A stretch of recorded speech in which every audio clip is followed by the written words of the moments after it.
사람을 뽑으면 내가 이 사람한테 요구하는 사항이 이런 거 저런 거 없이 네가 알아서 해줘.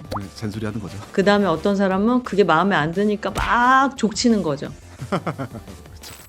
안녕하세요, 반갑습니다. 오늘은 조직의 팀빌딩과 조직화를 도와주고 계시는 팀빌딩 컨설턴트 이정희 대표님을 모시고 인터뷰를 나눠보도록 하겠습니다. 반갑습니다.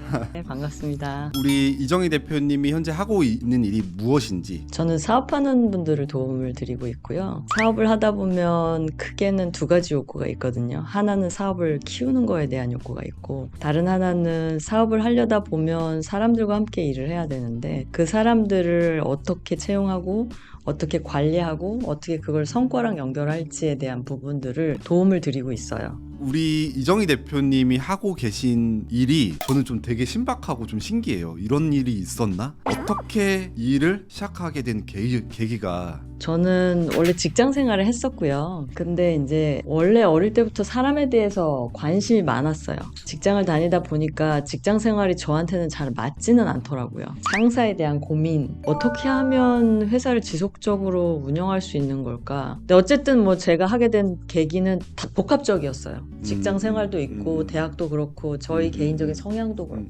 그러면 조직이나 어떤 한 기업에서 문의가 들어오면은 들어오고 나서 대표님이 어떤 일을 해주고 이런 것들이 궁금해하실 것 같아요. 보통 이제 의뢰하시는 분들은 사람 때문에 미치겠는 경우에 내가 뭘 잘못한 거지? 어떻게 해야 되지? 뭐 이런 고민에서 이제 컨설팅을 의뢰하시는 경우도 있어요. 그러면 이제 뵙고 이제 인터뷰를 하잖아요. 인터뷰하고 난 다음에는 조직을 한번 진단해 봐요.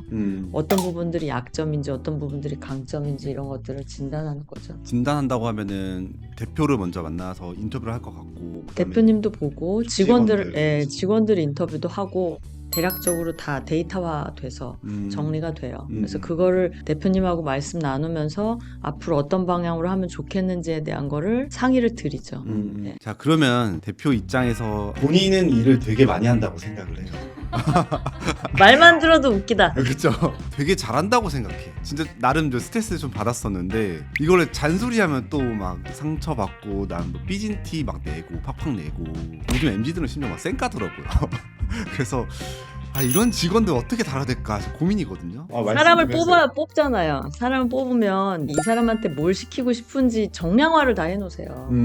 가령 예를 들어서 이게 지금 편집자를 뽑는다고 치잔 말이죠.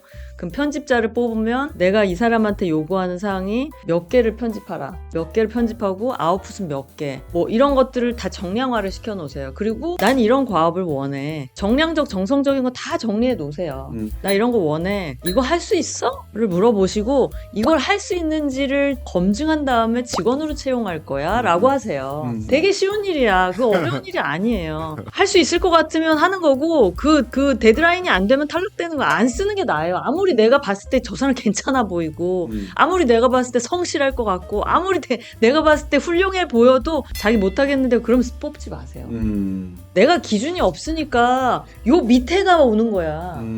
내 기준을 되게 분명하게 잡아주면 그 사람은 전 이거보다 잘할 수 있어요. 그러면 오버밸류도 더 주시나요? 를 물어볼 수 있어요. 우리가 원하는 건 내가 원하는 표준값에 오버밸류를 원하는 거예요. 제가 컨설팅을 왜 이렇게 잘하냐면 회사 딱 들어가잖아요. 그러면 기준부터 딱 잡아요. 직원이 100명이 있어요. 그럼 100명이 하고 있는 일들에 대한 기준을 딱 확인을 해요. 평균값을. 그리고 그걸 매년 또는 분기별로 퍼센테이지를 5% 내지 7%씩 올려요. 그리고 피드백을 줘요. 전체적으로 성장하는 거네요. 그렇죠. 그게 매출에 올라가는 핵심 요소예요. 사람은 자기를 몰라요. 인간은 자기 외모를 자기가 못 보거든요. 자기 외모를 보려면 거울을 봐야 돼요. 조직도 마찬가지예요. 내가 능력이 있는지 내가 일을 잘하는지 뭘로 판단하냐면 본인들이 다른 사람들로 인해서 판단해요. 수준이 낮은 조직에 들어가면 내가 잘하네 이게 되는 거고, 수준이 높은 조직에 들어가면 내가 부족하네 이게 되는 거예요. 그러니까 조직이 성장하려면 내 조직의 질 관리를 해야 돼요. 내 조직에 있는 조직원들 질 관리를 안 하면 조직이 절대 좋아질 수가 없어요. 키우겠다는 거 꿈깨. 제가 어떤 회사를 갔는데 거기 이제 개발하는 회사인데 9시에 출근인데 그러니까 저녁 늦게까지도 일 많이 하잖아요. 보통은 다 그렇게 늦게까지 해도 9시에 나와요. 근데 걔는 6시면 땡 해 가. 그리고 점심 때 점심 먹고 회사 앞에서 산책하고 1시 반에 들어오고. 근데 할 줄 아는 건 파이썬밖에 없어.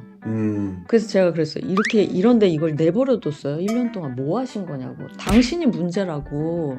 직원이 저렇게 행동하는 걸 그냥 내버려둔다고. 그러면 어떤 현상이 나타나는지 알아요? 열심히 일하는 애들이 열심히 일 안 해요. 그렇죠. 하기 싫어지. 그럼요. 당연하죠. 회사가 잘 되려면 차별화를 확실하게 해야 돼요. 되게 아이러니한 존재거든요. 차별화도 원하지만 평등도 원해요. 근데 참 어떤 심리 기저가 있냐면 내가 남들보다 게을리 하고 싶은 마음이 있어. 적당히 하고 싶은 마음이 있어. 그럼 평등을 원해요. 나도 돈 똑같이 줘. 근데 내가 되게 열정적으로 열심히 일하고 난 성장 욕구가 되게 강해.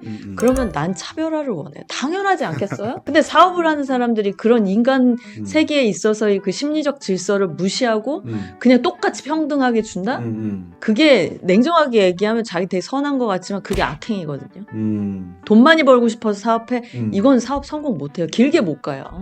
질문에 대한 답변을 정리하자면 회사가 직원한테 줄 수 있는 그 기준치가 있어야 되는데 그거 없이 그냥 뽑았다가 아까 같은 그런 갈등이 시작된다 라고 생각할 수 있을 것 같아요. 그죠? 늘 나오는 질문이 하나가 있어요. 회사에서 정치질이 심하다. 이거 정말 스트레스 받습니다. 이게 직원일 때는 속된 말로 뭐 그 대표가 똥꼬 판다 막 이런 표현 쓰면서 막 정치질에 대해서 욕을 하고, 대표 입장에서는 편가르기 하네. 얘네들이 대표를 왜 욕하는 편, 대표를 옹호하는 편, 막 이런 식으로 편가르기 하는 그거가 이제 보일 때가 있거든요. 근데 이거를 대표가 개입하자니 그것도 막 대표 입장에서 좀 쪼잔해 보이기도 하고, 이게 되게 스트레스면서 해결하기가 좀 난감해요. 혹시 대표님이 해결을 해주시는 부분이면서 그럼 너무 쉽죠? 그래요? 그럼 말씀 좀 나누세요. 어떻게 해결해요 이거? 왜 사람들이 정치를 하겠어요? 영향력을 행사해서 이익을 얻고 싶은 거예요. CEO 입장에서는 조직을 어떻게 갖고 가려고 하느냐, 나를 맞추고 내가 편한 게 좋은 거냐, 그러면 정치를 용인하세요. 근데 그렇지 않고 능력이 있고 능력이 있음으로 인해서 성과를 지향하느냐라고 한다면 정치보다는 능력으로 검증하는 시스템을 만드시는 게 맞아요. 아까도 사람 뽑을 때 그 얘기 하셨잖아요. 이 사람의 능력치를 매번 측정하셔야 돼요. 가령 뭐 일주일에 한 번, 한 달에 한 번 이런 식으로 평가를 하는 거죠. 그럼요. 평가를 주기적으로 하는 거죠. 정치를 하는 이유는 자기가 평가를 안 받으니까 정치하는 거예요. 평가를 촘촘하게 해봐요. 정치를 할 틈이 어딨어. 조직 안에서 내가 능력이 있음을 어떻게 내가 펼칠 것인가를 고민하느라고 바쁘지 정치질을 할 새가 어딨어요. 정치를 하는 조직들을 이렇게 보면 안정적인 수익 모델이 있어서 CEO가 좀 널널한? 대기업에서 정치 많이 하잖아요. 그렇죠. 네, 대기업은 캐시플로우를 가지고 있는 사업들이 많잖아. 그리고 뭐 임원이라고 해봤자 관리자들이 하는 일이라는 게 정말 더 딥하게 전문가들이 데려다 쓰는 일이 더 많아요. 자기들이 진짜 능력이 있어서 일을 한다기보다는. 잔소리를 하거나 또는 사람들하고 말씨름을 하거나 이런 걸 로우터치라 그래요. 그 반대말은 하이터치인데, 하이터치는 서류화 사무화 제도화. 그러니까 예를 들어서 저 사람한테 뭔가를 시키고 싶은 게 있어. 그러면 입사할 때부터 나는 너랑 어떻게 일할 거냐면 일주일에 한 번씩 페이퍼워크를 줄 거야. 이 일이 잘 됐는지 평가를 일주일에 한 번씩 할 거고, 이 일이 잘 됐으면 거기에 대한 보상을 할 거야 라는 약속을 하는 거예요. 그걸 하이터치라고 얘기해요. 그리고 마음에 안 드는 점이 있으면 메모해요. 자기도 의견을 달아요. 네가 왜 이랬는지 원인을 알고 싶다. 그 다음에 이걸 잘하려면 어떻게 해야 되는지 방법을 제시해라. 다 서류화 사무화 제도화하고 이걸 시스템화 시키는 거예요. 그리고 이제 만약에 헤어져야 될 때 이게 잘 지켜지지 않아. 왜 그런 걸까? 나는 그러면 너랑 같이 일하기 어려울 것 같은데 너 어떻게 했으면 좋겠니? 라고 물어보는 거예요. 로우터치는 이런 거 저런 거 없이 네가 알아서 해줘. 잔소리 하는 거죠. 어떤 사람은 이런 거 제도 같은 거 아무것도 없이, 어떤 사람들은 그냥 알아서 잘해주기를 하고 좋은 마음을 유지하는 거, 그게 착한 사람들. 그 다음에 어떤 사람은 그게 마음에 안 드니까 막 족치는 거죠.